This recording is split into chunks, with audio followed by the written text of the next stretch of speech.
감사합니다.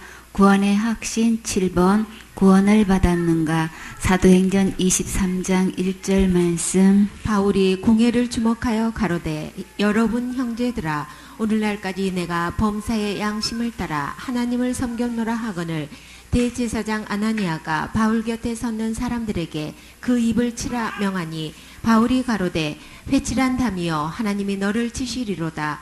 내가 나를 율법대로 판단한다고 앉아서 율법을 어기고 나를 치라 하느냐 하니 곁에 선 사람들이 말하되 하나님의 대제사장을 내가 욕하느냐. 바울이 가로되 형제들아 나는 그가 대제사장인 줄 알지 못하였노라.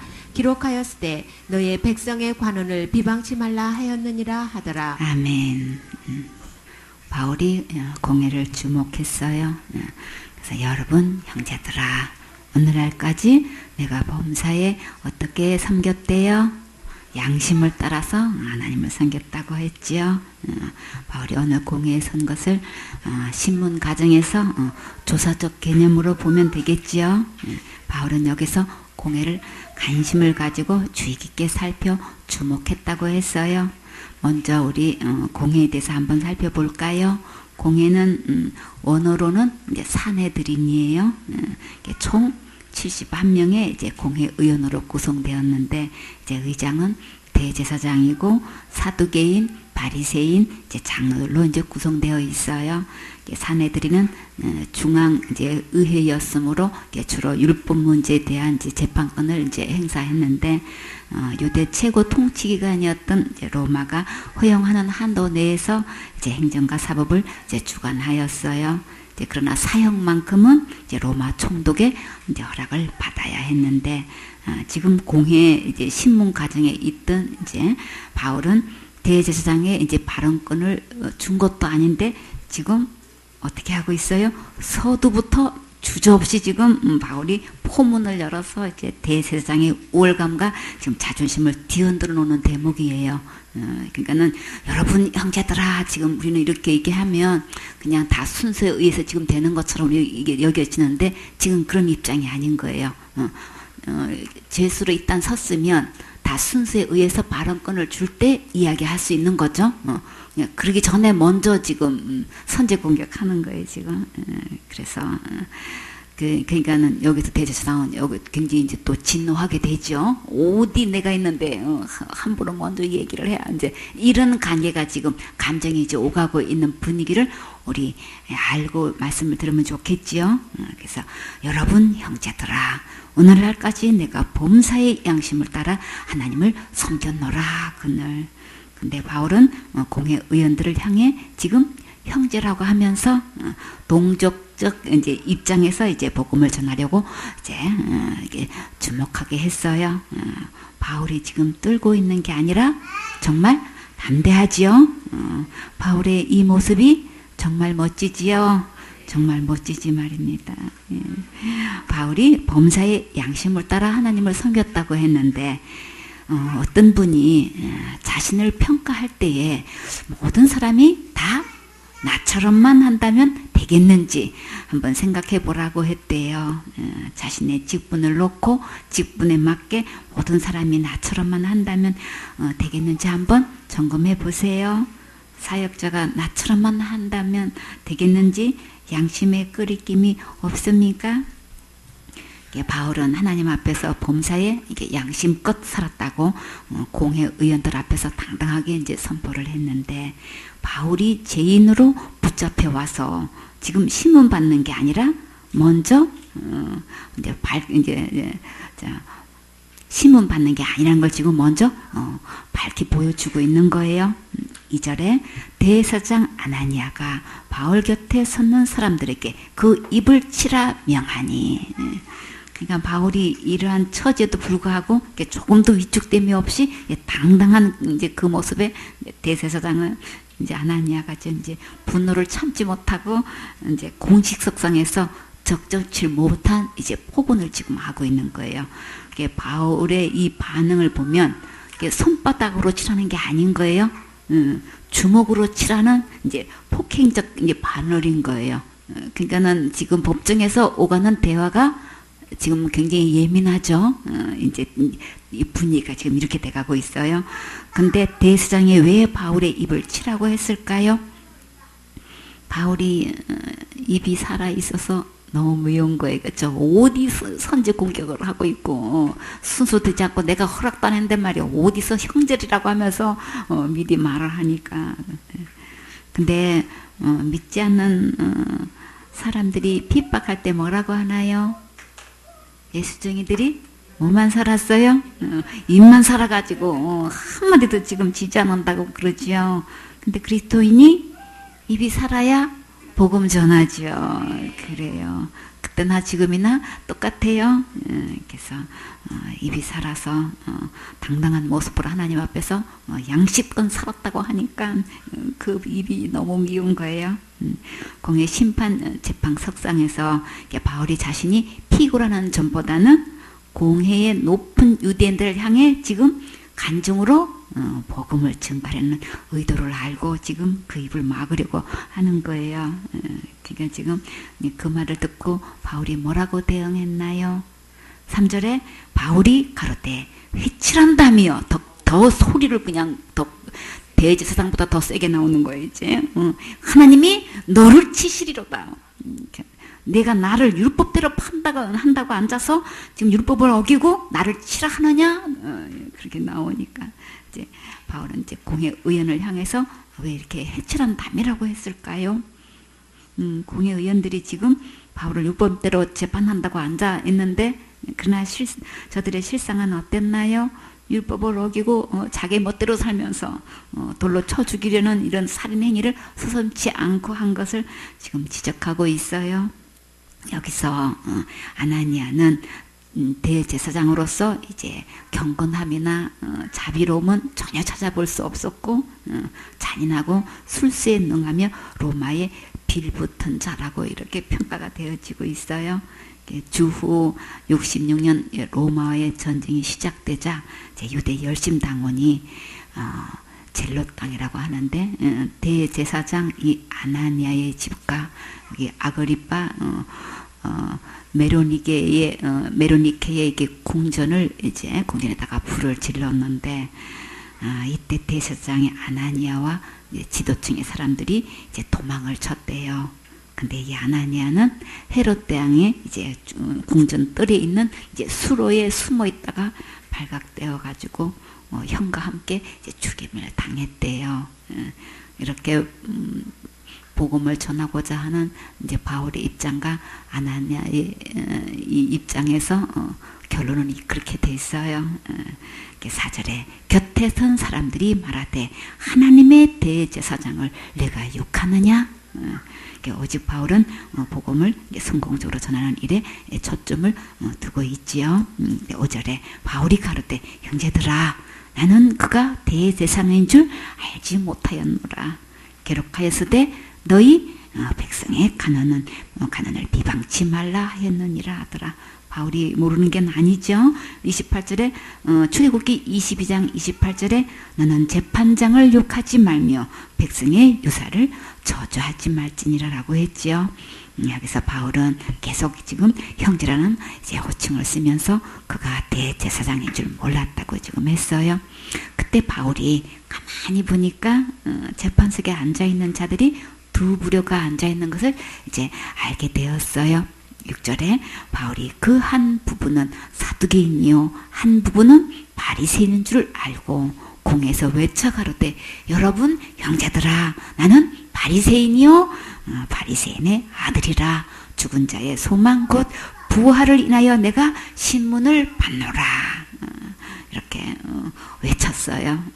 참 주님은 그 모든 분위기를 어떻게 뚫고 나가는지 참 바울에게 주님께서 그것을 보여주고 계시죠.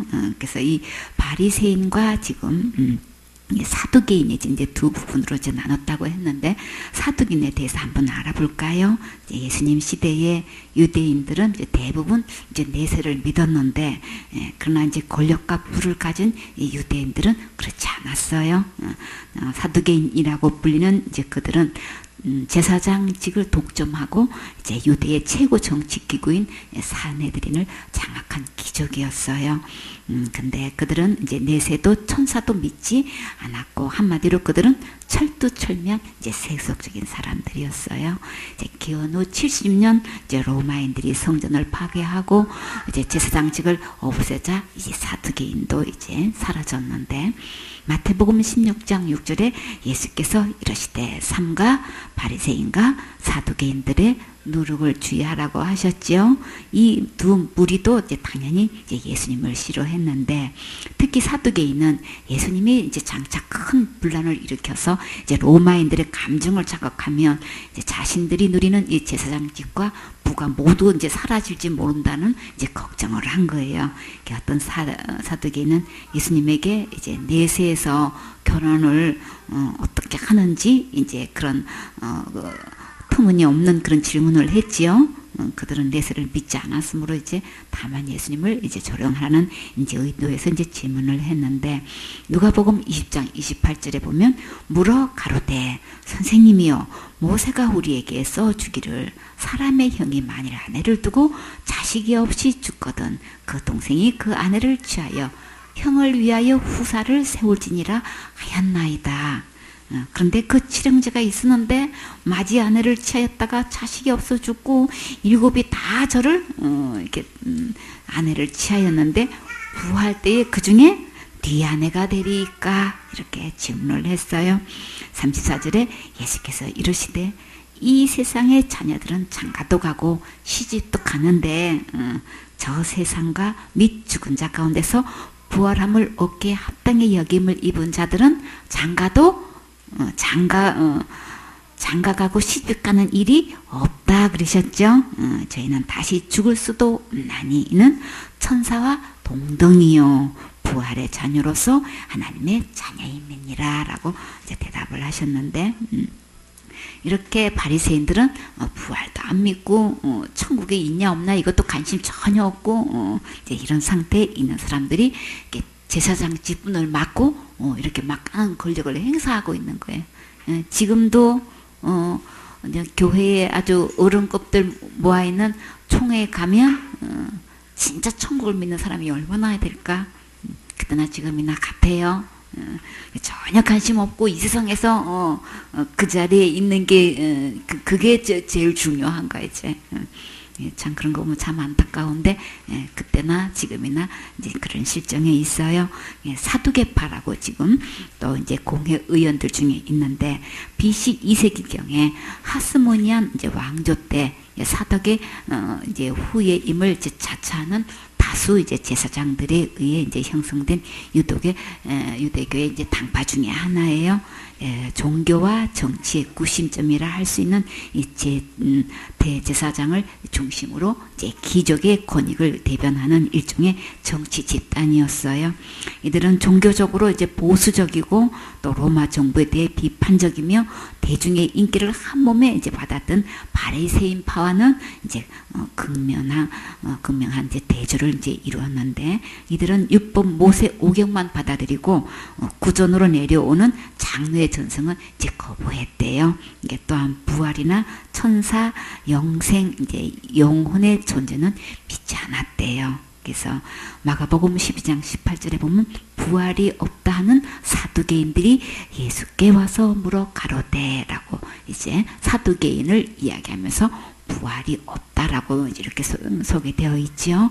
사도행전 23장 8절에 이는 사두개인은 부활도 없고 천사도 없고 영도 없다 하고 바리새인은 다 있다 함이라. 이렇게 이제 두 부류가 이제 갈라지는데 사두개인은 이제 납세 등 현실 문제에는 간대하여서 이제 물질주의자 혹은 현실주의자라는 이제 비난을 받았다고 해요.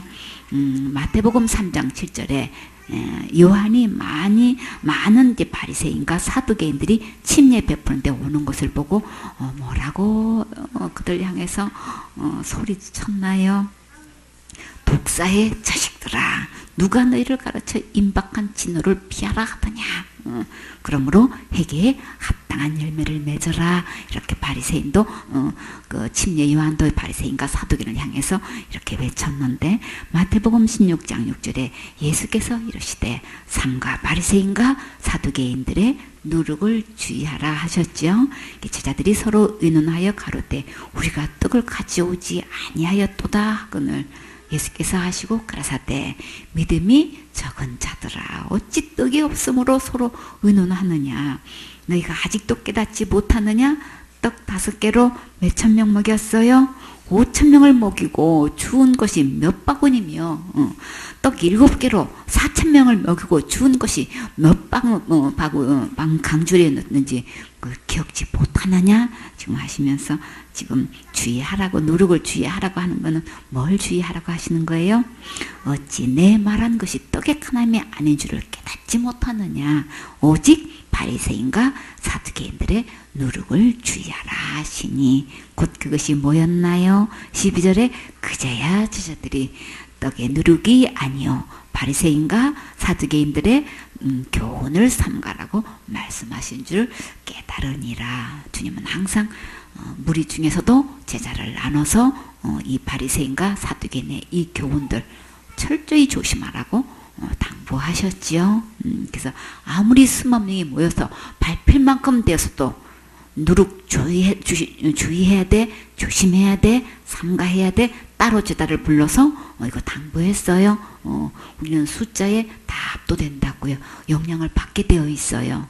그렇기 때문에 숫자에 중요한 게 아니고 저들이 가지고 있는 그 교훈의 주의를 제일 먼저 해야 되고 그거 분별해야 된다고 하시는 거예요. 이런 교훈이 들어오면 문제는 뭐가 가장 심각한 거예요? 이 세상에 살면서 바리새파면 어떻고 사두개인 파면 어떻고 아무 당파 상관없어요. 그러나 그 교훈에 물들면 무엇을 받아들이지 못해요? 복음을 받아들이지 못하는 거예요. 천국 갈 수 있는 이 복음을 받아들이지를 못하기 때문에 이거 가장 제일 먼저 주의하라고 주님은 말씀하셨어요. 오직 예수님의 말씀만이 내 마음에 믿어지는 역사가 있어야 되겠죠. 그리고 또 이제 바리새인에 대해서 또 한번 보도록 해요. 이제 바리새라는 말은 대략 초연한 사람이란 뜻이므로 이제 원래는 신앙심이 독실하다는 의미를 갖고 있어요.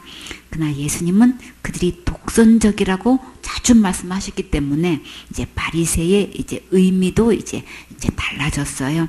바리새인은 한마디로 규칙에 집착하는 사람들이에요. 그래서 바리새인들은 자신들이 신과 율법을 누구보다도 진지하게 받아들인다고 이제 자부했는데, 하지만 예수님은 몇 차례나 그들을 뭐라고 하셨나요? 위선자들이다, 외식자들이라고 꾸짖으셨죠. 규칙에만 집착한 나머지 의와 인과신을 버렸다고 그들의 태도를 주님은 책망하셨지요. 이제 바리새인들은 식사에 관한 여러 가지 규칙과 안식일에 할 행동 등 이제 세세한 문제를 따지고 들었는데, 예수님은 제자들에게 바리새인보다 더 의로워야 한다고 가르쳤지요. 마태복음 5장 20절에 내가 너희에게 이르노니 너희 의가 누구보다도 서기관과 바리새인보다 더 낫지 못하면 결단코 어디를 들어갈 수가 없어요? 천국에 들어갈 수 없다는 거예요. 그러니까 바리새인과 이 사두개인들의 교훈을 주의해야 되는 거예요. 그들이 내놓는 이 세세하게 식사법이니 뭐 안식일에 뭐 어떻게 될 것인지 이 생활 속에서 율법보다도 더 많은 613가지 율법을 어떤 사람은 1000가지라고 말할 정도로 따로 또 이렇게 계명을 만들어 놓고 철저히 지킨다고 이렇게 가르치고 있고, 자기가 자부하기를 누구보다도 하나님을 잘 섬기고 있고 율법을 잘 지키고 있다고 자부하고 있는데, 하나님의 요구는 그들보다 더 의로워야 천국에 들어갈 수 있다는 거예요. 그러니까 난 바리새인의 그 의 갖고는 천국에는 못 간다는 말씀인 거예요. 그게 아무리 심취하고 아무리 자부심을 가진들 천국 가는 거하고는 아무 상관 없기 때문에 그들의 이 자랑에 부러워하지 말고 그들이 내놓는 이 교훈에 물들면 안 되겠지요. 오직 천국은 누구 의로 가는 거예요? 예수님의 의로 가야 된단 말이에요. 바리새인보다도 우리가 어떻게 더 의를 행할 수 있냔 말이에요. 율법을 가리키는 서기관보다도 우리가 어떻게 더 의를 행할 수 있냐고요. 할 수 없어요. 그들은 어렸을 때부터 벌써 태어났 태어날 때부터 율법에서 철저하게 교육받고 자랐던 사람들이라 우리는 따라갈 수가 없다고요. 아는 것도 그들이 훨씬 더 많이 알고 그러나 주님께서 우리 모두도 천국 갈 수 있도록 누구의 의로 갈 수 있도록 하셨어요? 예수님의 의로 갈 수 있게끔 하셨기 때문에 그들보다 더 의로워야 천국 간다고 하셨다고요. 이 서기관과 바리새인보다도 더 의를 행할 수 있는 분은 예수님 뿐인 거예요. 예수님 뿐일 만큼 이들은 철저히 사람들 앞에서 의를 행한다고 자부하고 있고 다른 사람들도 바리새인들을 굉장히 존경하고 있는 이런 분위기였단 말이에요. 그러나 주님은 마태복음 23장에서 바리새인의 7가지 문제를 지적하는 장면이 나오지요. 마태복음 23장 1절에 이에 예수께서 무리와 제자들에게 말씀하여 가라사대 서기관과 바리새인들의 모세의 자리에 앉았으니 그러므로 무엇이든지 저희의 말하는 것은 말하는 바는 행하고 지킨데 근데 문제는요 저희 하는 행위는 본받지 말라 그랬어요. 왜요? 말뿐인 거예요. 저희는 말만 하고 그렇게 행치는 않는다는 거예요. 그래서 또 무거운 짐을 묶어가지고 사람의 어깨에 지우되 그냥 600년까지도 다 못 지키는데 그나마도 더 그냥 다른 또 계명을 또 600년까지 더 만들어가지고 사람의 어깨에 이렇게 지우고 있다는 거지. 그런데 자기는 이것을 손가락 하나로도 움직이지 하지도 않으면서 그렇게 가르치고 있다는 거예요. 그렇게 행해야 되는 거야. 이러고 있다는 거지. 그냥 전부 다 사람들한테 지금 어떻게 하고 있는 거예요? 무거운 짐을 가져가지고 묶어서 어깨에 메고 있는 그런 지우는 행위를 하고 있다는 거예요. 주님 보실 때는 다 그렇게 보이는 거예요.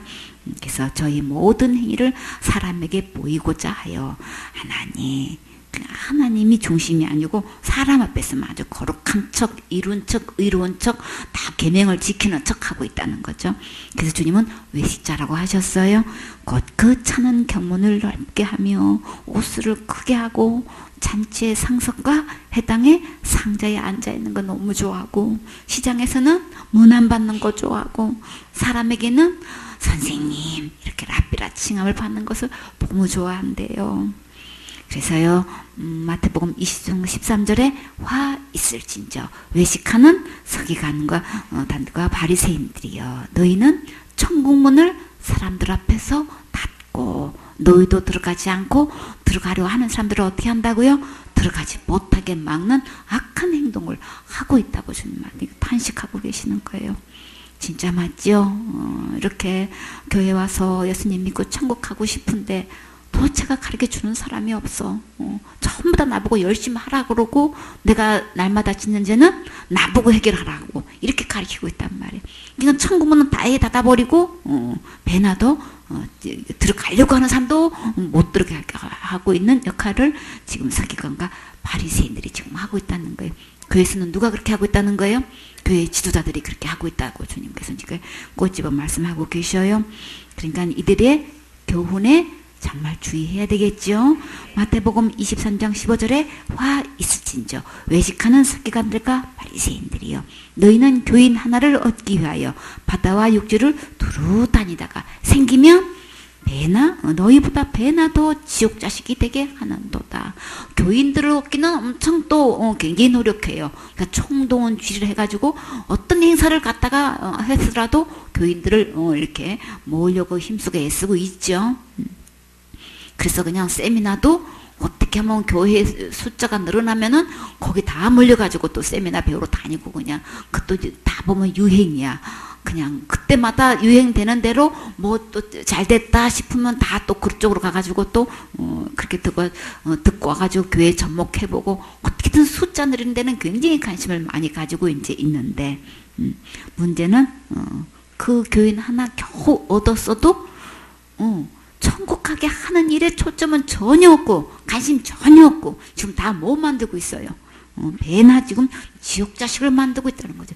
교회 내에서 천국 가는 하나님의 자녀가 되게 해야 되는데 배나 지옥 자식을 만들고 있는 그 역할을 하고 있는 자들이 지금 서기관과 바리새인이라고 주님은 그때도 이렇게 엄히 지적하고 계셨어요. 16절에 화 있을진저 소경된 인도자여 너희가 말하되 누구든지 성전으로 맹세하면 아무 일 없거니와 성전에 뭘로 맹세하면 금으로 맹세하면 지켜지니라. 왜요? 바리새인들은 돈을 좋아하거든. 돈 안 좋아하는 사람 아무도 없어요, 그렇죠? 그러니까는 헌금 모으는 데는 엄청 관심이 있어가지고 참 이렇게 그냥 금으로 맹세하면 반드시 지키라고 이렇게 하는 사람이라고 지금 말씀하고 계셔요. 그리고 23절에 화 있을진저 외식하는 서기관들과 바리새인들이요 너희가 박하와 회왕과 근처의 11절을 들이되 율법에 더 중한 바 의와 인가하시는 버렸도다. 그러나 이것도 행하고 저것도 버리지 말아야 할지니라. 소경된 인도자여 하루 살리는 걸러내고 약대는 삼키는도다.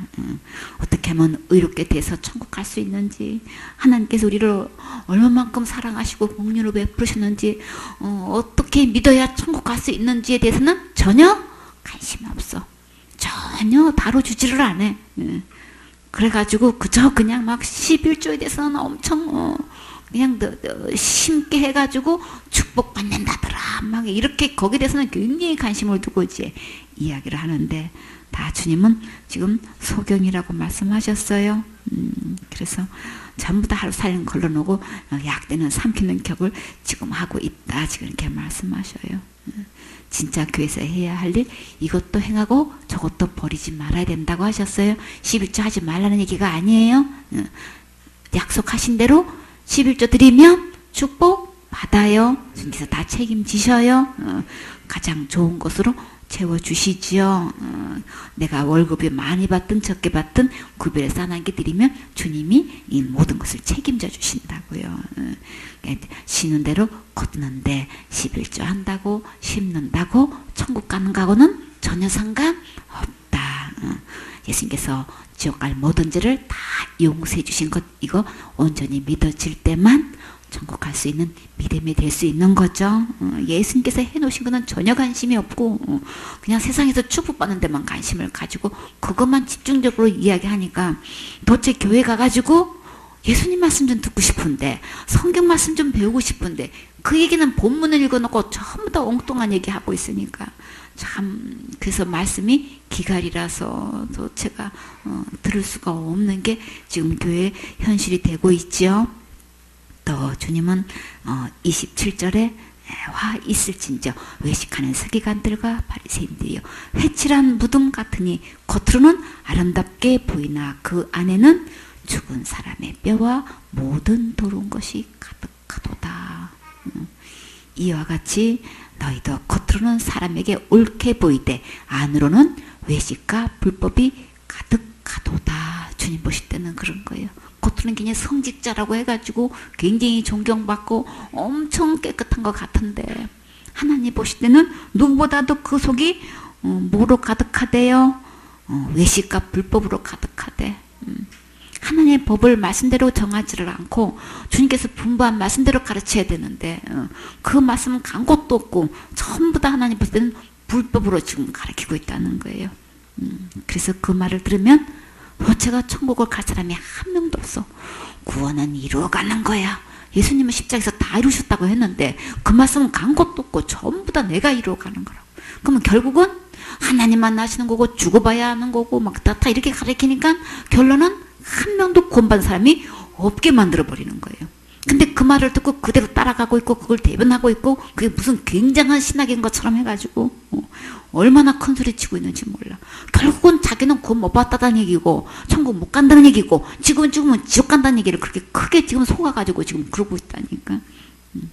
그러니 주님 보실 땐 전부 다 외식하고 있는 거고 불법을 행하고 있다고. 불법이 아예 가득하다고. 그냥 일반 안 믿는 사람들을 향해서 그러는 게 아니고 지금 교회 지도자를 향해서 주님 이렇게 말씀하고 계시니까 바리새인들이 예수님을 향해서 이를 갈 수밖에 없죠. 그러나 주님은 분명히 그때도 분명히 말씀하셨어요. 그러니까 주님은 선지자를 조심하라고 하셨지요. 29절에 와 있을진저 외식하는 서기관과 바리새인들이여 너희는 선지자의 무덤을 쌓고 의인들의 비석을 꾸미며 가로되 만일 우리가 조상 때에 있었다면 우리는 저희가 선지자의 피를 흘리는데 참여하지 아니하였으리라 하니 그러면 너희가 선지자를 죽인 자의 자손됨을 스스로 전가함이로다. 너희가 너희 조상의 양을 채우라. 주님은 그들을 향해서 뭐라고 하셨나요? 이 정도로 끝내는 게 아니고 의식하는 자로 끝내는 거 아니고 불법이 가득한 걸로 끝낸 게 아니라 아주 단도직입적으로 주님께서 뭐라고 하셨어요? 뱀이라고 했어요. 뱀이면 뭐가 되는 거예요? 그리고 독사의 새끼들아 그랬어요. 독사는 새끼를 낳는데요. 다른 일반 뱀은 알을 낳는데 독사만큼은 새끼를 낳는데 낳자마자 그냥 새끼로 이렇게 다 이렇게 막 꼬물꼬물하고 기어 다니는데 뱀으로 다 낳는 거야. 그러니까 하나같이 지금 하나님의 종 아니라는 얘기를 하시는 거예요. 그래서 너희가 어떻게 지옥의 판결을 피하겠느냐. 그러니까 뱀이고 독사니까 그 입으로 나오는 모든 말은 뭐가 되는 거예요? 독이 되는 거예요. 그러니까 이 다른 교훈은 다 독이 되는 거예요.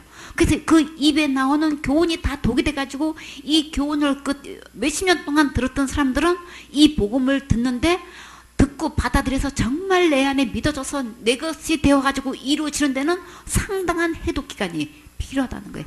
이 중독이 얼마나 지독한지 주님은 아예 그냥 뱀들이라고 하고 독사라고 분명히 이야기하셨어요. 그렇기 때문에 이들은 결코 지옥의 판결을 피할 수 없다고 하셨어요. 그러면 그 말 듣고 그 말대로 믿고 있는 교회들은 다 어떻게 되는 거예요? 그러면 이들이 지옥의 판결을 피할 수 없으면 그들은 다 어디 가야 되는 거예요? 다 아무것도 모르고 이렇게 잘못 듣고 잘못 믿고 이렇게 잘못 교훈을 들어가지고 이렇게 다 지옥 가는 거 생각하면 진짜 너무 가슴 아프지요. 말씀대로 가르치면 예수님께서 분부하신 모든 말씀대로 하기만 하면 한 명도 지옥 가지 않고 다 천국 갈 수 있도록 예수님이 완벽하게 이루어놓으셨는데 이 복음을 전하면 얼마나 좋겠냐고요. 그러지 않고 다 이렇게 다른 교훈에 이렇게 누룩이 이렇게 퍼져서 온 교회가 교회 일을 역할을 하지 못하고 이렇게 배나 지옥 자식을 만들고 있는 소굴로 이렇게 돼서 정작 주님은 교회에 어디에 계세요? 문 밖에서 좀 두드리는 실정이 되어버리고 있어요. 교회 내에서 아예 복음을 전하면 아예 아주 뭐 펄펄 뛰지요. 예수님은 큰 죄든 작은 죄든 모든 죄를 다 용서하셨습니다. 자살죄는 무조건 지옥 갔다고 각 교단을 그냥 초월해가지고 신학을 초월해가지고 다들 그렇게 지옥 간다고 하고 있지만 주님은 모든 죄를 다 용서해 주셨습니다. 만약에 그 죄가 용서 안 된다면 우리는 천국 갈 영혼 한 명도 없습니다. 최초의 범죄는 무슨 죄를 지었어요? 자살죄 지었잖아요. 하나님께서 선악과 따먹지 말라고 했는데 알고도 따먹었으면 자살행위잖아요. 하나님 버리는 행위는 자살행위인 거예요. 최초의 범죄가 자살죄인데 그 죄가 용서 안 된다면 예수님이 오셔서 십자가에 아무리 죽으셨어도 그 대가를 지불하셨어도 천국 갈 수 없다는 얘기가 되는 거죠. 이거는 하나님을 대적하는 이야기고 아들을 짓밟는 얘기라고 주님은 말씀하셨어요. 그렇기 때문에 그들의 교훈대로 하면 한 명도 천국 못 가요. 그래 이거 진짜 구별해야 된다고요. 겉으로는 다 하나님의 종이고 뭐 하나님 말씀대로 대변하는 것 같고 하는데 실제로 그 내막에 들어가서 보면은 그렇게 잘못 가르치고 있고 그렇게 믿고 있는 사람들은 어디 가냐고 물으면 지옥 간다고를 말을 못해. 이게 문제인 거야. 다 뭐 각자 견해대로 뭐 믿는 거지라고 하는데 그럼 그렇게 믿고 있는 사람들은 그럼 어디 가냐고 물으면은 지옥 간다고를 말을 못해. 왜 못하냔 말이에요. 다 중독돼가지고 이러는 거예요. 나름대로 자기는 구원받았는데 자기는 복음을 듣고 구원받았는데 그런 사람들은 그냥 각각 견해가 다른 걸로 이렇게 미화시켜가지고 그들도 자기 믿으면 다 천국 간다고 이렇게 말을 하고 있고 구분을 못해. 왜 그런 거예요? 본인이 거기서 못 나온 거예요. 똑같은 거 거기서 다 거기에 믿음이. 그렇기 때문에 이 명쾌하게 선을 걷지를 못하는 거예요. 그래서 주님은 굽이 갈라지고 되새김질하지 않으면 부정하다 그랬죠. 하나님 다 부정한 거로 봐요. 본인은 구별됐다고 나는 쪽발이다 이렇게 이야기하는데 문제는 되새김질을 하지 않는 거예요. 이 말씀을 계속해서 반복해서 듣는 이 말씀을 너무나 싫어하는 거예요. 나 그거 다 알아. 다 알고 내가 가르치고 있어. 이루고 받아들이고 결국 그 말씀을 마음으로 영으로 안 받아들인다고요. 그리고 어디부터요? 하나님의 복음의 말씀에 자기가 선을 긋지 않고 붙지를 않고 오히려 다른 쪽에 붙고 있단 말이지. 왜 그러냐고요. 왜 그런 거예요. 자기 믿음의 출처가 아직 그쪽인 거예요. 그걸 모르고 지금 그러고 있는 거예요. 그러니까 우리 이거 구분해야 되는 거죠. 여기서 속으면 안 돼요. 인증에 속아서도 안 되고 그 입으로 그런 이야기를 한다고 속으면 안 돼요. 주님은 속지 않아요. 그래서 주님은 믿음이 온전해야 하나님 앞으로 나아갈 수 있다고 하셨어요. 진짜 믿음이 어디까지인지.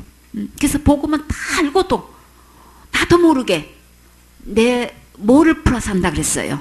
내가 지금까지 이렇게 충성봉사 헌신해 왔는데 이렇게 내가 목사님 말씀이라면 진짜 하나님 말씀 순종이고 이렇게 순종하고 그렇게 착하게 신앙생활 해왔는데 이런 내가 천국까지 누가 가겠어. 나도 모르게 이게 쌓여가지고 은연중에 플러스 되고 있다고 했죠. 주님은 그거 예리하게 겸손한 만큼 받아들이는 것만큼 수술한다고 하셨어요.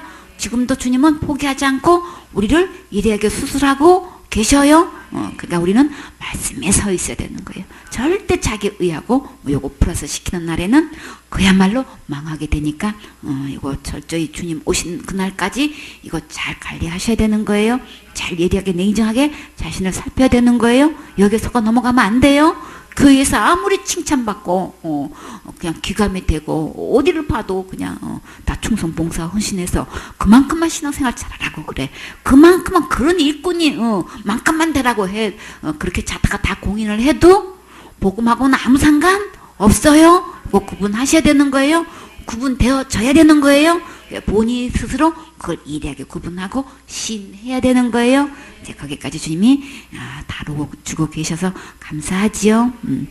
주님은 그때도 바리새인을 향해서 누구도 손대지 않는, 누구도 지적하지 않는 예리하게 이제 이렇게 구분하고 계신단 말이에요. 그리고요, 그래서 이렇게 아주 노골적으로 뱀들아, 독사의 새끼들아, 너희가 어떻게 지옥의 판결을 피하겠느냐?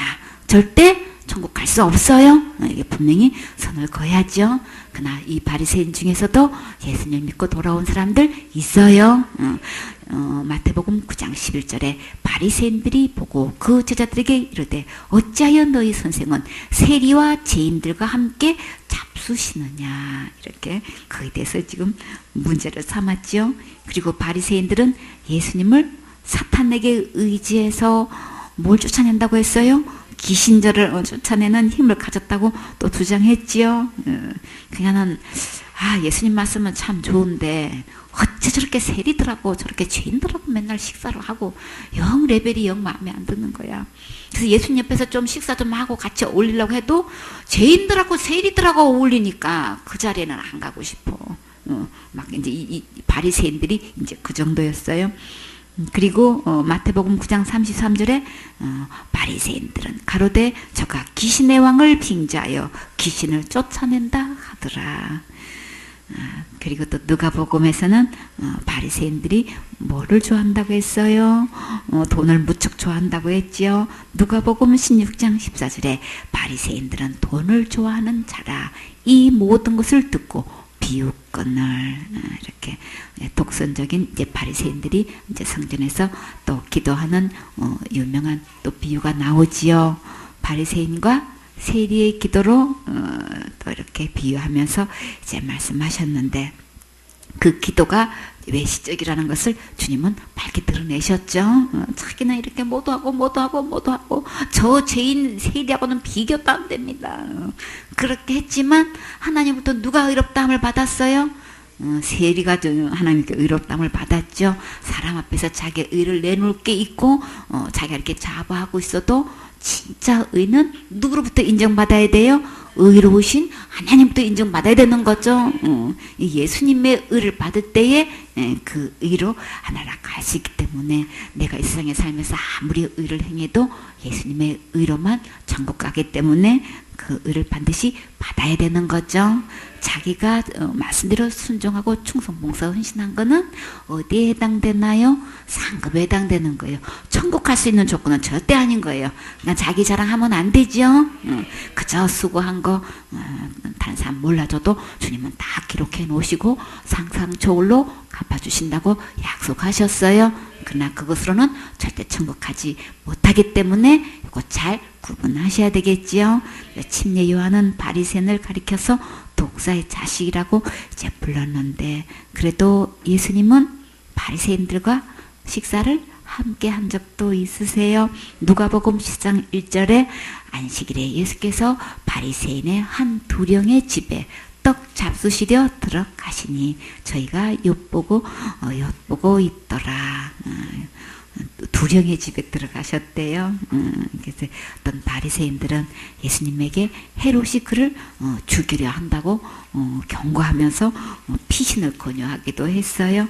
누가복음 13장 31절에 곧 그때에 어떤 바리새인들이 나와서 이르되 나가서 여기서 떠나소서 헤롯이 당신을 죽이고자 하나이다. 예수님 엄청 생각해가지고 빨리 피신하지 않으면 헤롯한테 잡혀서 당할 수도 있습니다. 이렇게 걱정해주는 바리새인도 있었다고 주님은 말씀하셔요. 요한복음에는 또 누가 있나요? 유명한 니고데모가 있지요. 니고데모도 바리새인이지요. 밤에 예수님 찾아왔을 때 니고데모에게 주님은 어떤 말씀을 해주셨나요? 거듭나야 천국 갈 수 있다고 말씀해 주셨죠. 그리고 그 유명한 말씀 요한복음 3장 16절 말씀. 안수 요한복음 3장 16절 암송할 수 있어요? 해봐요. 하나님이 안수를 이처럼 사랑하사 누구를 주셨어요? 독생자 예수님 주셨지요. 왜요? 이는 저를 믿는 자마다 예수님 믿으면 안수 뭐 하지 않고 멸망하지 않고 지옥 가지 않고 어디 가게 하시려고? 천국 가게 하시려고.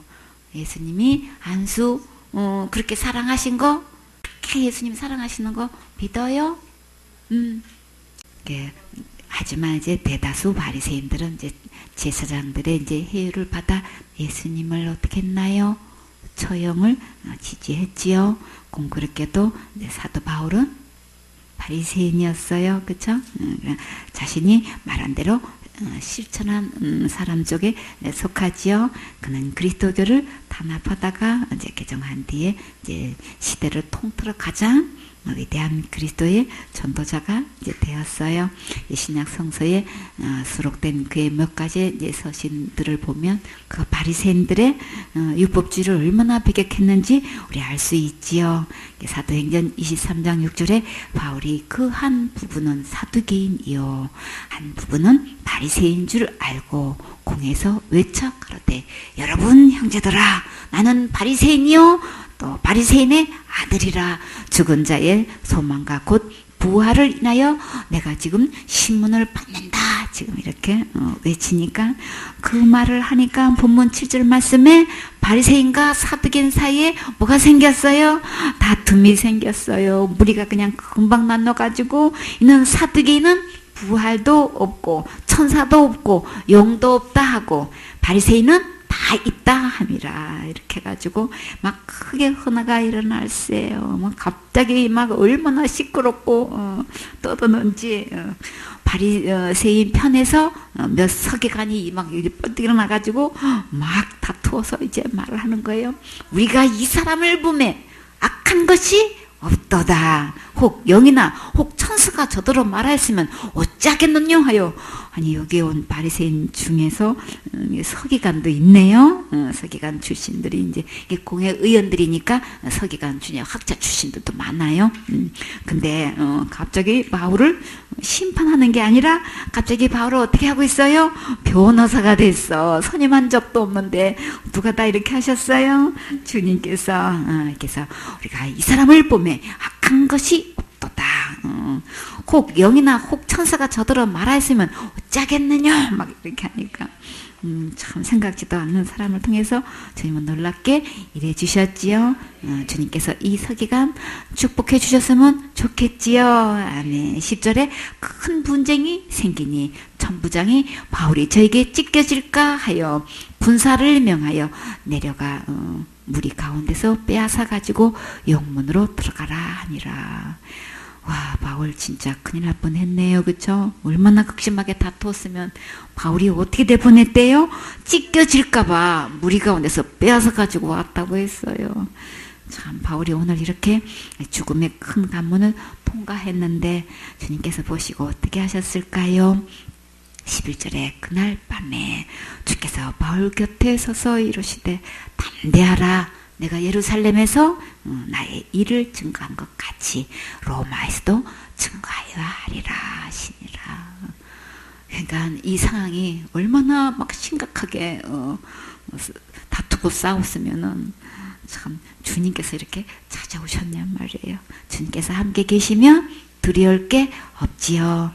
주님은 예루살렘 로마 치안 책임 천부장을 미리 이제 가까이 세워두시고 극적으로 지켜주셨지요. 오늘 사내들인 예루살렘 공에서도 로마범을 통해서 미리 철저히 이렇게 군사들을 배치해 놓으셨어요. 믿음의 주여 온전케 하시는 예수님 끝까지 바라보면 담대하게 사명 감당하도록 세임 주셔요. 바울이 어려울 때마다 찾아오셔서 담대하게 하시고 사명에 대한 확신을 짊어 주셨어요. 아브라함이 큰 두려움에 빠졌을 때도 주님께서 찾아와 주셨지요. 아들같이 여기는 조카 롯이 막 전쟁에 포로로 잡혀갔다는 소식을 듣고 친구와 함께 이제 구하러 갔는데 대승리를 거두고 돌아왔는데 주님께서 뭘 가지고 맞아주셨어요? 떡과 포도주를 가지고 와서 맞아주시고 축복해 주셨지요.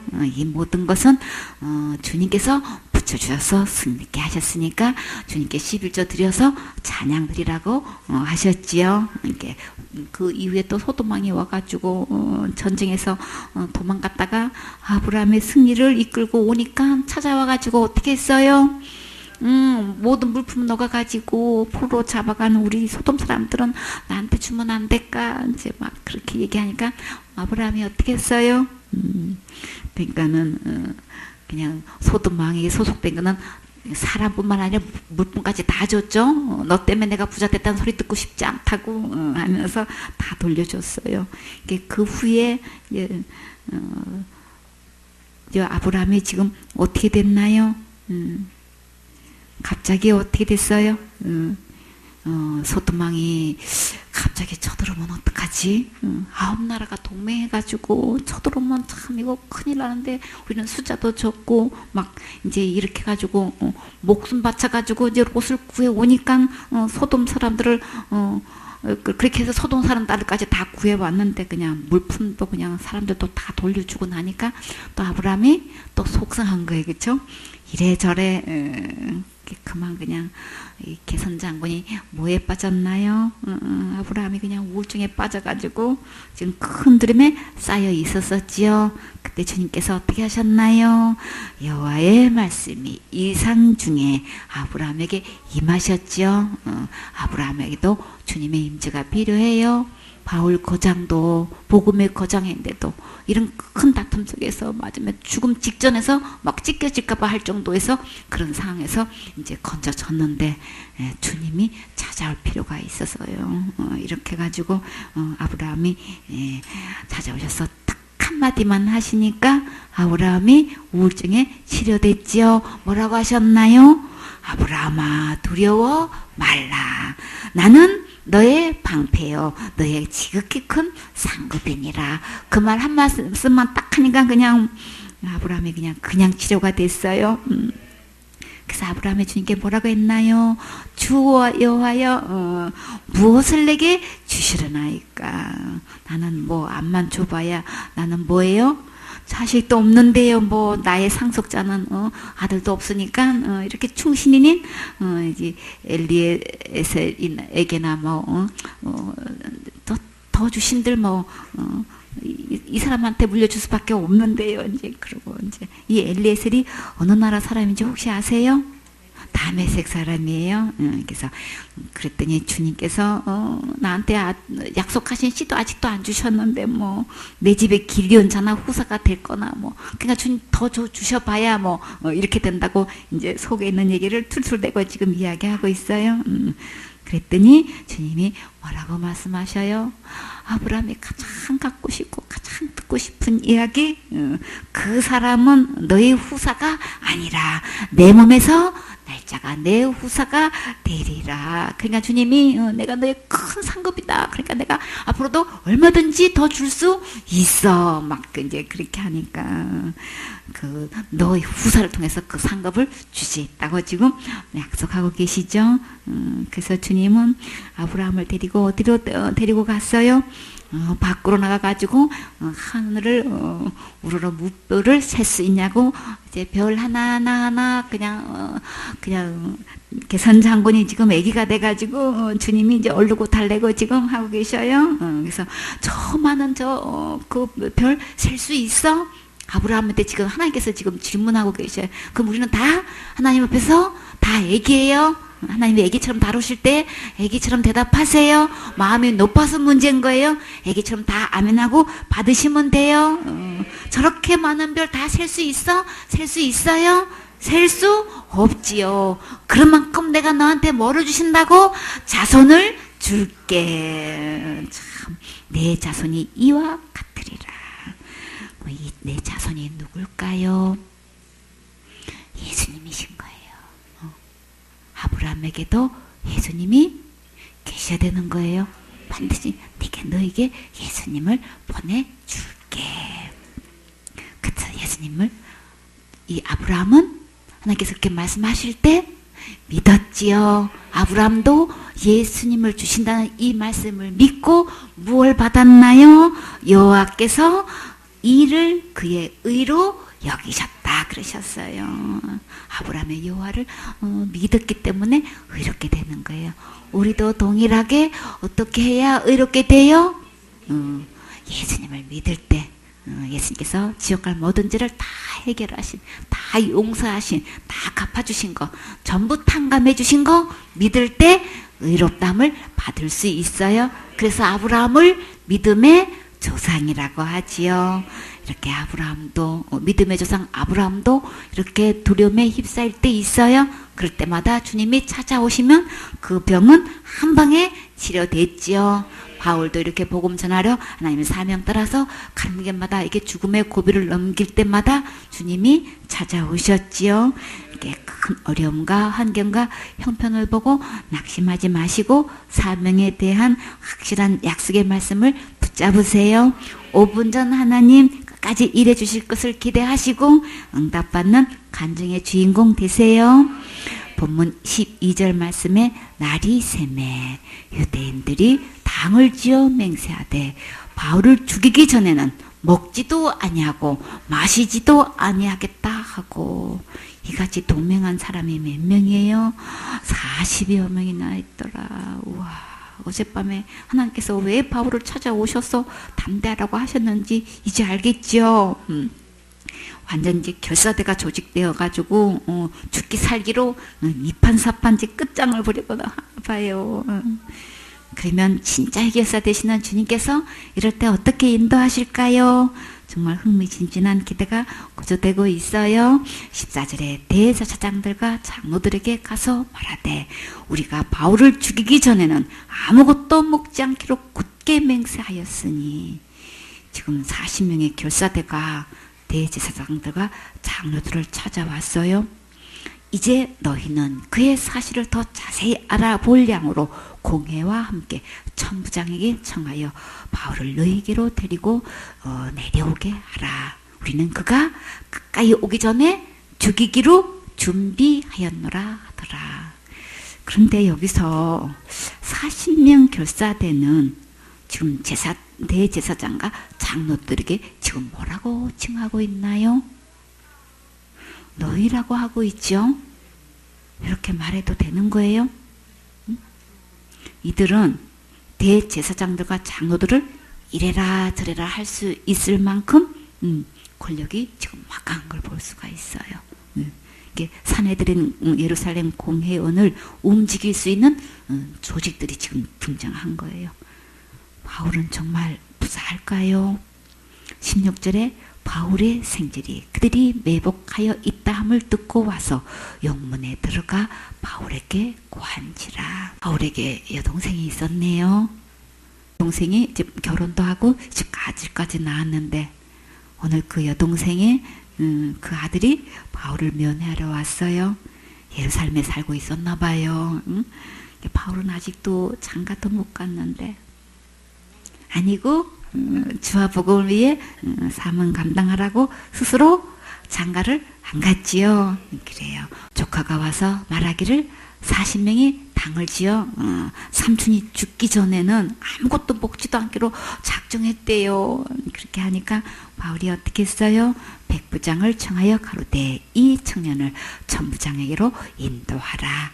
그에게 무슨 할 말이 있다 하니 천부장에게 전할 말이 있다고 이제 바울이 백부장에게 이제 조카를 천부장에 안내줄 것을 이제 부탁했어요. 18절에 천부장에게로 데리고 가서 가로되 제수 바울이 나더러 불러 이 청년이 당신께 할 말이 있다 하여 데리고 가기를 청하더이다 하매 백부장은 지금 바울을 제수라고 하네요. 이 말을 들으니까 기분이 나쁘지 말입니다. 천부장은 그 말을 듣고 어떻게 했나요? 19절에 천부장이 그 손을 잡고 물러가서 조용히 묻되 내게 할 말이 무엇이냐? 조카가 이제 몇 살인지는 모르겠지만 그래도 천부장이 이제 손을 잡고 이제 말하니까 마음이 많이 편안해졌겠지요. 조카가 이런데 처음 왔을 텐데 참 엄마가 얼마나 기도하고 있겠어요, 그렇죠? 주님께서 천부장을 통해서 이제 용기 있게 말을 잘할 수 있도록 부드럽게 대해 주었어요.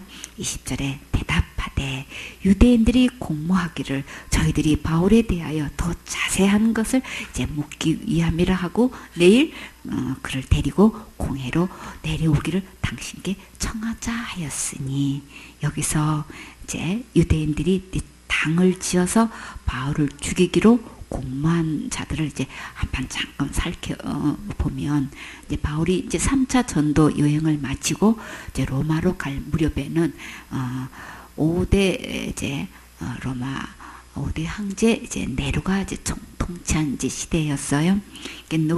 네로의 이제 포악한 이제 정책과 로마에서 파견된 이제 총독들은 이제 짧은 임기 안에 이제 재물을 이제 끌어모으려고 탐욕으로 이제 약탈과 이제 부정부패가 이제 노골화 이제 되어서 민중의 반기가 이제 서서히 이제 자라고 있었는데 이렇게 한편 이제 예루살렘의 성전에 이제 성지 이제 순례자들을 통해서 이제 막대한 이익금이 이제 들어왔어요. 그런데 그걸로 인해서 이제 상륙청 이제 성전 이제 관계된 유대인들과 또 이제 사두개파와 그 관련된 자들은 이제 성지 순례로 들어온 게 막대한 이제 이익금으로 이제 호화호식하면서 그 부를 가지고 있었는데. 이들은 이제 로마의 권력자들과 이제 야합해가지고 대제사장의 이제 임명권을 두고 뇌물을 주고 받았는데 이게 부패한 대제사장 계열의 사두개파 유대인들은 친 로마파의 정책의 선택으로 이제 귀족형 이제 부귀 영화를 이제 누렸대요. 근데 이 혜택에서 이게 제외된 하류 서민의 유대인들은 이제 그들의 이제 울분은 이제 독립을 이제 염원하면서 이제 제로 땅이란 이제 결사대 이제 당원들이 이제 사방 곳곳에서 이제 결속시켰고 이제 전쟁의 이제 폭발은 이제 서서히 이제 물어가고 있었대요. 이 제로 땅을 열심당이라고 해요. 이때 이 제로 땅의 이 소속의 비밀 이제 암살 조직인 이제 사카리파가 이제 결성되었는데 백주 대낮에 고급 관리 이제 로마인과 친 로마파 이제 사두개파 이제 유대인들을 이제 암살하고 이렇게 사라지는 이제 게릴라 암살이 이제 자행되었을 때예요. 이제 로마 총독 당시 이제 베스도 우리 알죠? 그 다음 이어서 이제 베스도가 나오는데 전직 대제사장 요나스도 이 이제 사가리파의 손에 이제 암살되는 일들이 이제 벌어졌었대요.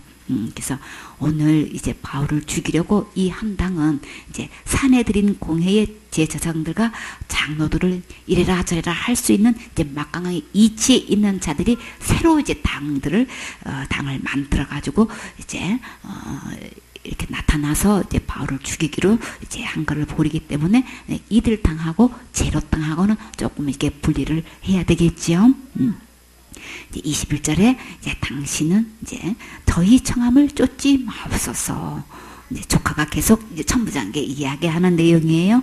저희 중에서 바울을 죽이기 전에는 먹지도 않고 마시지도 않기로 맹세한 자 40명이 그를 죽이려 숨어서 지금 다 준비하고 당신의 허락만 기다리나이다 하네. 여러분은 지금 무엇을 준비하고 있습니까? 이들은 열심과 특심을 가지고 바울을 죽이는데 준비가 다 되어 있다고 지금 했어요. 그러나 여러분은 영혼을 살려서 천국 가게 하는 일에 준비가 다 되어 있습니까? 다 같이 준비됐나요? 준비됐어요. 영혼을 살려서 천국 가게 하는 일에 항상 준비가 되어 있어야겠지요. 밤낮 먹지도 않고 마시지도 않고 금식하면서 사역한다고 하면서 맡겨진 영혼을 살리지도 못하고 언제 죽어도 천국 갈 수 있도록 도와주지도 못하고 오히려 잘못된 교리와 신학으로 자기도 모르게 속아서 지옥 가게 하는 일에 앞장서서 사역하고 있는지 자신을 냉정하게 한번 살펴보세요. 마태복음 23장 15절에 주님은 이런 외식하는 서기관과 바리새인을 향해서 교인 하나를 얻기 위해서 두루 생기면 어떻게 한다 그랬어요? 배나 지옥 자식이 되게 하고 있다고 하셨죠. 그러니까 사역하면서 천국 가도록 하지 못하고 왜 이렇게 지옥 가도록 가르치고 있을까요? 이렇게 어떻게 하면 지옥 갈 수밖에 없는 죄인이 용서함 받아서 의인이 될 수 있는지 하나님의 큰 사랑과 은혜와 긍휼을 거듭날 수 있는지 또 하나님 나라는 거룩한 나라라서 제가 있으면 못 가는데 어떻게 하면 그 죄를 용서함 받아서 천국 갈 믿음이 될 수 있는지에 대해서 성경 말씀대로 가르치지 않고 11조와 드림과 주고받는 것에만 초점을 두고 의와 인가신을 버리는 사유가 하고 있는 것을 사람은 영원히 죽이는 자와 다를 게 없지요. 지금까지는 잘못 알고 잘못 믿고 잘못 가르쳤어도 이제부터 성경 말씀으로 돌아와서 6배 더 중한 바 뭘 가르쳐야 될까요? 참된 복음을 가르쳐서 전국하게 하는 일에 준비하셔야겠지요. 22절에 이에 천부장의 청년을 보내며 경계하되 이 일을 에게 구하였다고 아무에게도 이르지 말라 하고 백부장을 두루를 불러 이르되 밤새 3시에 밤 제3시에 가이사라까지 갈 보병 200명과 마병 70명과 창군 200명을 다 준비하라 하고 제3시면 우리나라 시간으로 몇 시인가요? 밤 9시지요. 보병이 200명이야. 보병이 뭐예요? 걸어가는 군인을 얘기하죠. 마병은요, 말을 타고 가는 보병. 마병은 70명이고 창군은 창을 들고 이제 싸울 수 있는 군인은 200명이래요. 그럼 다 470명인데 천부장의 근이르는 총 병력이 몇 명인지 혹시 아세요? 말 그대로 1000명이죠. 근데 그 중에서 바울을 호송하기 위해서 무려 470명의 병력이 출동했어요. 매우 지금 엄중하고도 중대한 지금 호송을 하고 있어요. 이것은 거의 경호에 가까운 병력이지요. 이 정도면 40명의 결사대가 얼마나 막강한지 알 수 있겠지요. 누가 다 이렇게 하셨을까요? 이렇게 주님께서 약속하시고 이제 상상철로 이렇게 철저히 보호하셔서 무사히 도착하게 하셨어요. 아무리 결사대를 조직해서 바울을 죽이려고 해도 주님의 허락 없이는 될 수 없지요. 주님께서 속전속결로 멋지게 일해 주셔서 정말 너무나 감사해요. 아멘. 이게 최근에 천부장보다 훨씬 계급이 높은 이제 로마 관리자가 사마리아인들에게 뇌물을 받았다는 것을 이제 알고 유대인들이 난폭하게 잡아가지고 예루살렘 성벽 주위에 끌고 다니다가 목을 베어버린 사건이 있었대요. 그래서 이 천부장은 더 이제 바짝 긴장을 하고 이제 바울을 빨리 호송하려는 것도 있었어요. 그냥 만약 유대인들이 바울을 죽여놓고 무마하려고 천부장에게 뇌물을 줄 때 안 받으면 계속 무슨 짓을 할지 모르는 거예요. 그렇죠? 힘들게 하겠고 또 뇌물을 받으면 다른 일들로 계속 또 어렵게 하겠지요. 그러니까 천부장은 어떻게 해요?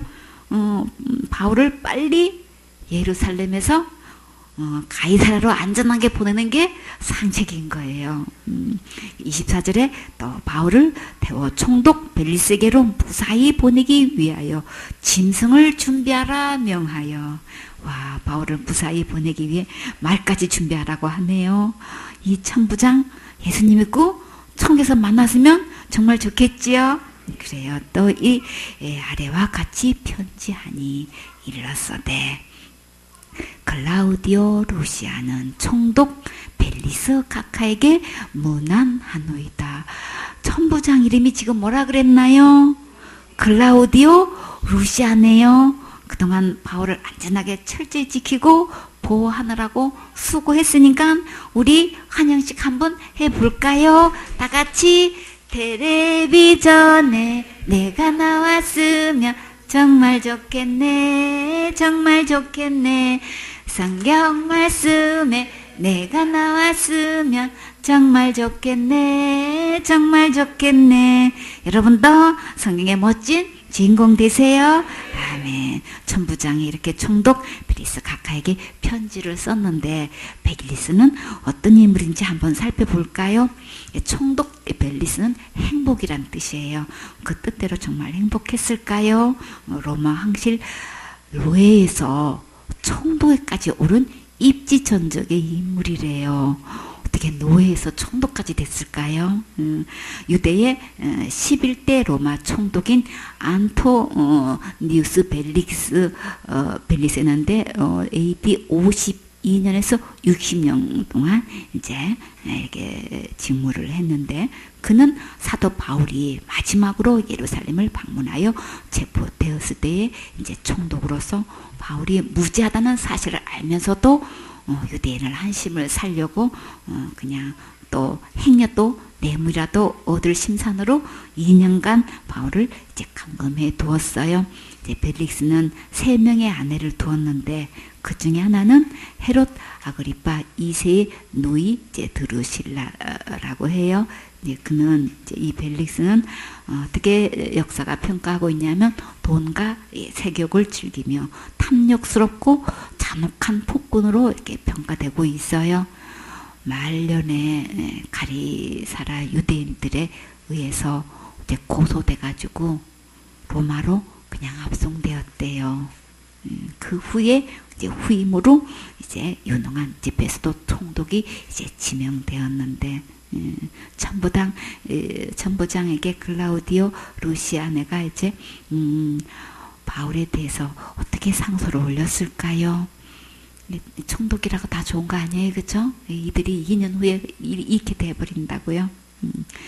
자, 27절에 이 사람이 유대인들에게 잡혀 죽게 된 것을 내가 로마 사마인 줄 들어 알고 군사를 거느리고 가서 구원하였다가, 이 말이 사실인가요? 로마 사람인 걸 알고 로마 군병을 거느리고 바울을 구해 주었나요? 소동이 나서 가서 구해 주었죠. 여기서 보고 내용을 보면 바울이 잡혀 죽게 될 위급한 징에 놓인 것을 이제 분명히 알 수 있는데 이렇게 이 사람이 유대인들에게 잡혀 죽게 된 것을 내가 로마 사람인 줄 들어서 알고 군사들을 거느리고 가서 구원하였다 그랬어요. 그러니까 유대인들에 의해서 막 죽기 살기로 사람들이 때린 거예요.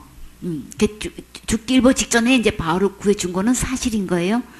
근데 내가 로마 사람인 줄 들어서 알고 군사를 거느리고 가서 구원해 주었어요? 그거는 아니죠. 나중에 알게 됐죠. 그래서 무슨 일로 그랬는지 알려고 바울을 결박하고 책질을 하려다가 로마 사람을 죄도 등치 않고 결박하냐고 바울에게 이제 한 소리 듣고 천부장 진단 나섰지요. 그러나 로마 사람이라서 죽음 직전에 구했다고 하면 자기의 성과가 올라가니까 그랬겠죠.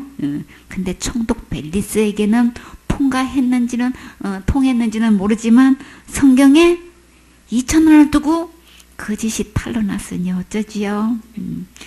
주님은 작은 일에 충성하라고 하셨어요.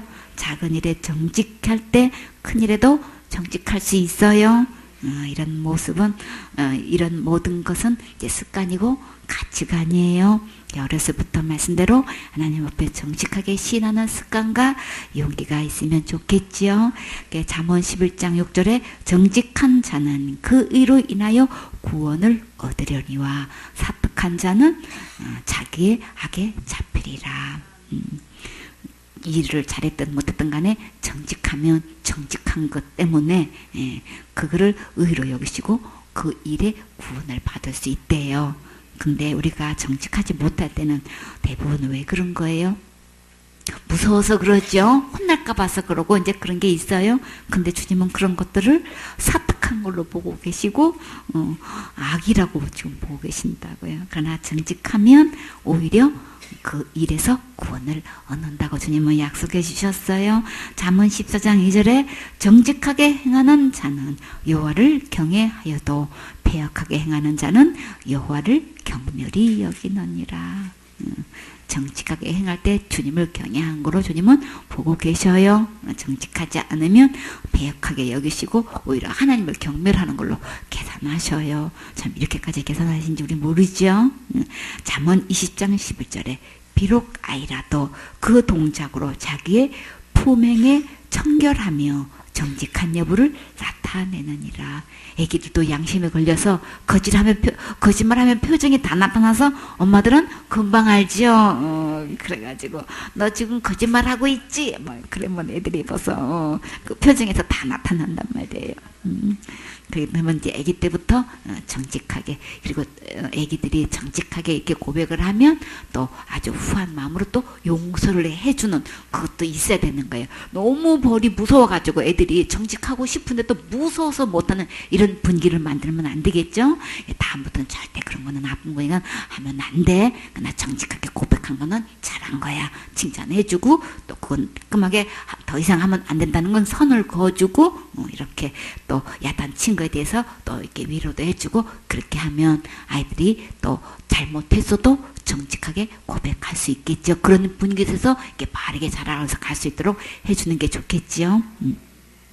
그래서 유대 28절에 유대인들이 무슨 일로 그를 송사하는지 알고자 하여 저희 공회로 데리고 내려갔더니, 송사하는 것이 저희 율법 문제에 관한 것뿐이요 한 가지도 죽이거나 결박할 사건이 없음을 발견하였나이다. 그러니까는 이건 지금 치안 책임자 천부장이 볼 때에 바울은 로마법에 죽일 제목이나 결박할 만한 제목을 전혀 찾지 못했다고 지금 분명히 증거했어요. 30절에 그러나 이 사람을 헤아리는 관계가 있다고 누가 내게 알게 하기로 곧 당신께로 보내며 또 송사하는 사람들도 당신 앞에서 그를 대하여 말하라 하였나이다 하였더라. 그래서 보병이 명을 받은 대로 밤에 바울을 데리고 안디 바드리에 이르러 여기서 이제 이렇게 내용을 써서 이제 백부장을 통해서 이제 총독한테 이제 보냈는데, 이 보병이 전부 다 470명이라 그랬죠. 이제 밤에 이제 안드바드리에 이제 도착을 했어요. 예루살렘에서 가이사까지는 이제 100km쯤 된대요. 근데 그러면 이제 25리쯤 되는데, 여기서 가다가 안디바드리에 이제 이르렀다고 했는데, 여기에 안디바드리는 이제 예루살렘에서 가이사르에 가는 이제 중간 지점쯤 이제 위치하고 있어요. 보병과 창병 모두는 이제 400명은 여기까지 걸어서 이제 바울을 호위하고 이제 하룻밤 자고 예루살렘으로 이제 돌아갔어요. 이 정도쯤에서는 이제 공격당할 이제 위험이 없다고 생각하고 이제 돌려보냈겠죠. 예루살렘에서 안디바드리는 약 56km로 이제 14리쯤 되는데, 돌아가면 28리쯤 이제 걸었네요.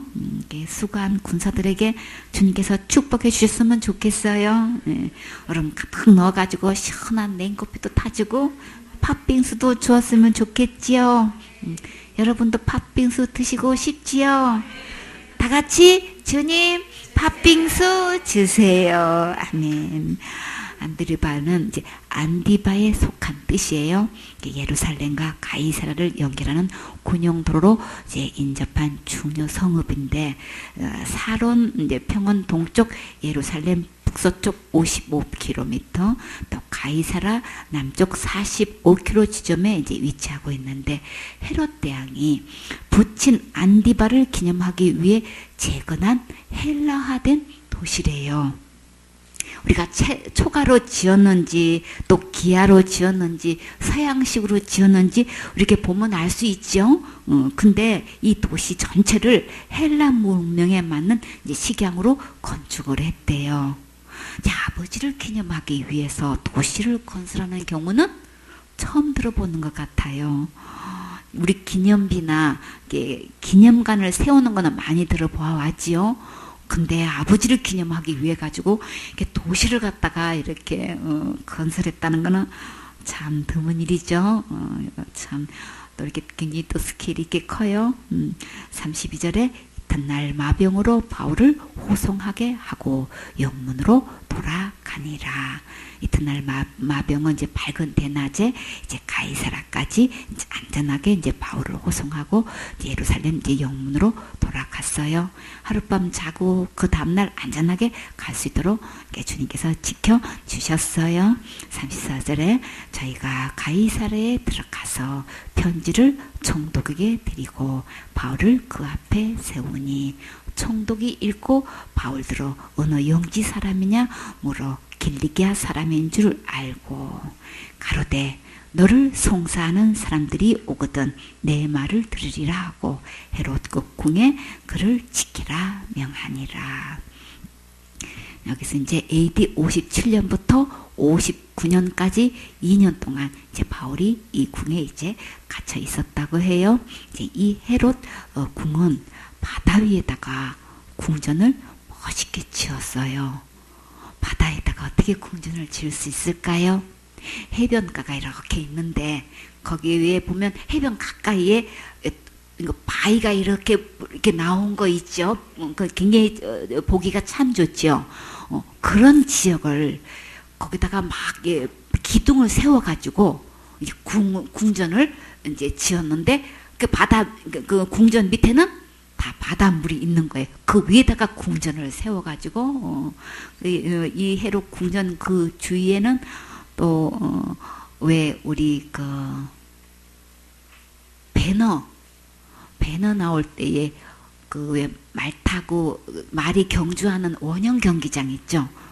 이제 그런 것도 이렇게 만드는 그런 유적도 있고 있는데, 이 헤롯을 바다 위에다가 이렇게 궁전을 만들었다는 건 이제 처음 알게 됐어요. 그래서 그거를 이렇게 만드는 과정을 이렇게 잠깐 이렇게 보여주는데 참 신기하더라고요. 그러면 여름에는 굉장히 시원하겠죠, 그렇죠? 헤롯궁은 이제 그런 곳인데 이제 이렇게 바다에다가 만든 그 궁전 밑에 이제 이 바울을 이제 감금을 했어요. 그래서 이제 대제사장들과 이제 또 이렇게 공회 의원들이 와서 바울을 이제 고발할 때에 이제 송사할 때에 그때까지 이제 헤롯 공회 이제 지키라 이렇게 명했는데 하여튼 이제 여기까지 왔어요. 여기까지 와서 이제 여기서 배 타고 로마까지 가는 데는 이 가이사라가 가장 가까운 곳이에요. 주님은 다 하나님의 스케줄에 맞게끔 이렇게 천부장은 예루살렘에서 빨리 가이사라로 이제 총독이 있는 곳으로 빨리 이걸 빨리 넘겨야만 이제 자기는 이제 책임을 면하는 거예요. 이렇게 해서 보냈고 주님은 그 가이사라에서 또 배를 타고 로마까지 가야 되기 때문에 이렇게 바울은 여기까지 무슨 법으로 이렇게 철저히 470명을 동원해서 이렇게 호송할 수 있었어요? 로마 사람이라는 걸 때문에 로마 사람이 이렇게 유대인이든 누구에게든 이렇게 죽임을 당하게 되면 그 책임이 천부장이 이걸 책임을 맡게 되기 때문에 막 이게 남의 일이 아닌 거예요. 그렇기 때문에 이렇게 철통같이 그때 워낙 이제 유대인들이 극렬했기 때문에 무슨 일을 얼마나 무자비하게 이제 그러니까는 바울뿐만 아니라 로마 군병들도 그냥 무자비하게 해칠 수 있기 때문에 굉장히 천부장이 긴장을 하고 이렇게 470명을 동원해가지고 또 그 사건이 또 얼마 되지도 않은 전에 그런 또 사건들이 있었기 때문에 그때 분위기로서는 빨리 이거를 막 철저히 보호해서 빨리 밤중에 이송하는 게 제일 나은 거예요. 그 다음 날이면 이 사람들이 왔을 때 바울을 빨리 저기 하라고 돈 물을 깃다고 하고 이렇게 하면은 이제 수수에 넘어가는 거잖아요. 그때는 걷잡을 수가 없기 때문에 빨리 그 전에 이제 이렇게 이제 호송하는 장면을 우리가 이제 보아왔는데 다 주님의 결제 속에서 있는 거죠.